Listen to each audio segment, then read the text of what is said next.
যে ব্যক্তি আল্লাহকে চায়, ইয়ারজুল্লাহ, আল্লাহ রব্বুল আলামিনকে চায়, ওয়াল ইয়াউমাল আখির, মৃত্যু পরবর্তী জীবন, ইয়াউমে আখিরাতে সেখানে ভালো থাকতে চায়, সে যেন তাদের জন্য ফি রাসূলিল্লাহি উসওয়াতুন হাসানা, রাসূলের জীবনে রয়েছে উত্তম আদর্শ।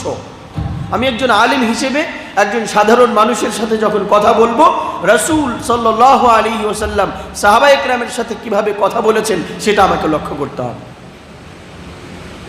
রাসূল কি চরিত্রের অধিকারী ছিলেন সেই চরিত্র আমাকে ধারণ করতে হবে। ইবনে কাসির রাহমাতুল্লাহি আলাইহি তিনি বলেছেন যে লাকাদ কানা লাকুম ফি রাসূলিল্লাহি উসওয়াতুন হাসানা, এই আয়াতটি হচ্ছে রাসূল করিম সাল্লাল্লাহু আলাইহি ওয়াসাল্লামের চলা বলা, হাঁটাহাঁটি, সার্বিক আচরণ সব কিছুর ক্ষেত্রে তাকে মানার জন্য মূলনীতি।